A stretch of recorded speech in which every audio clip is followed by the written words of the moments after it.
This story happened to me on a Saturday night. It happened when I was with my girlfriend, who we'll call Lisa for the sake of the story. I was sitting on my bed watching TV while Lisa was on her laptop working on a school report for her English class. It was due the following Monday, which kept her busy on the laptop for the majority of the weekend. My parents were out of town, so we had the house to ourselves. I'd just like to point out that Lisa and I were polar opposites from each other. I say this because she was a goth who fantasized over dark and morbid kind of things. I was the complete opposite from that. However, our different personalities didn't stop us from pursuing a relationship with one another, as we'd been together for about 4 months now. I'd also like to point out that Lisa was extremely socially awkward if she was talking to anyone other than myself. There was a time where I invited her over to a family dinner with my parents. Lisa was understandably a bit shy at first, but as the night progressed, it turned out to be less awkward than I anticipated. Near the end of dinner, my dad asked Lisa, "So Lisa, if you could have anything in the world other than Jack, what would it be?" I don't know if I feel comfortable answering that. What do you mean? What else would you want other than my son? Harold, stop it! Sweetie, you can tell us only if you want. I could tell Lisa was getting uncomfortable about the impromptu interrogation my parents decided to have by the look on her face. Well, it's complicated. To be honest, I was a little taken back by that statement, as I thought I knew everything about her. I decided to chime in saying, what do you mean, Lisa? Things took a total 180 when Lisa says, Don't you guys wish you could resurrect your dead loved ones? Sure, I guess I would. My family found Lisa quite bizarre since that day, but oddly enough, accepted her for who she was. Fast forward to now, and that statement that Lisa made would all make sense to me. Lisa was tired of the monotony of her report, so we decided to head to the balcony.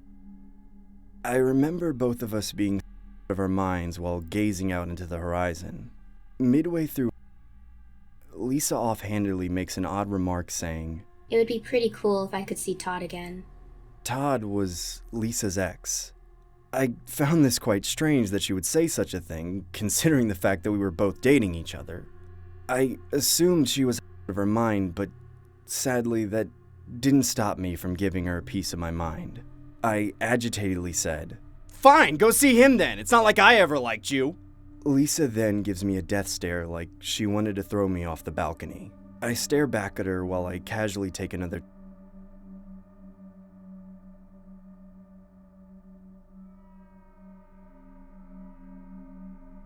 A long pause of awkward silence occurred, but then I had a nostalgic moment.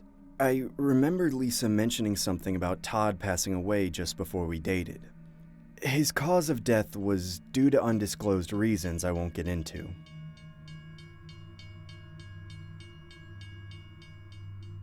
Everything Lisa was saying all made sense now.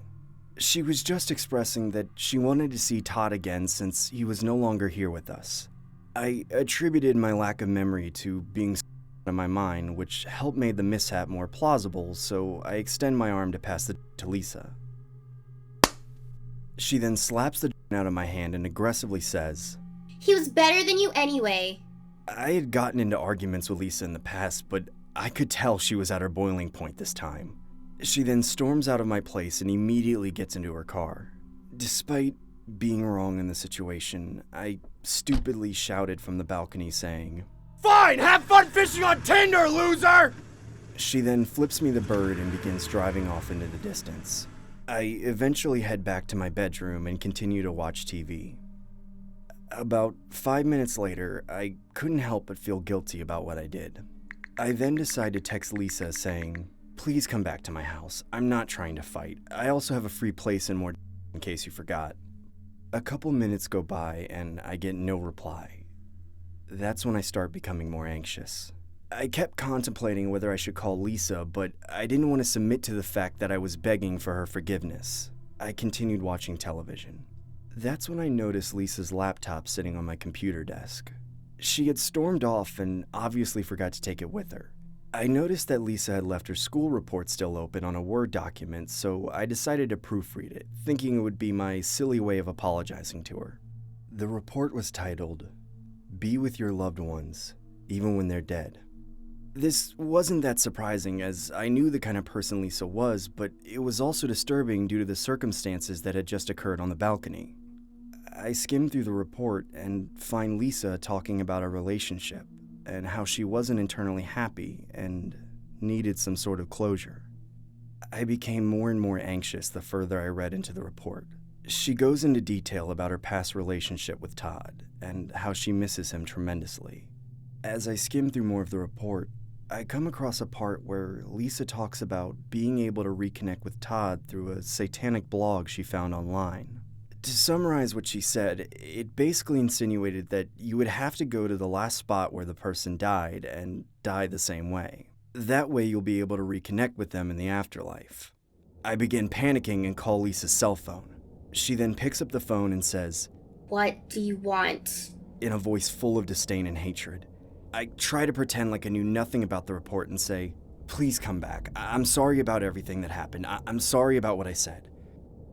"There's no coming back from this, Jack." That's when I hear the sound of a train honking from a distance. My heart dropped and I yelled, "Lisa, where the hell are you?" "Where I should have been all along."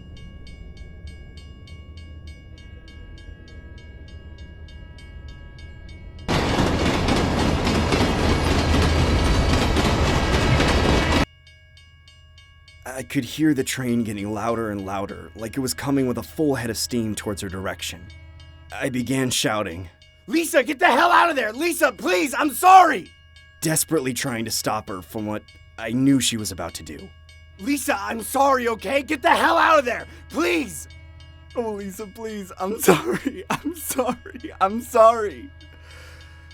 Lisa, please, I'm sorry, I'm sorry, I'm sorry, please come back. I'm sorry I was such an awful boyfriend. I'm sorry, Lisa." She then said, "See you again, Todd." "No! No, Lisa! Oh, Lisa, please, I'm sorry.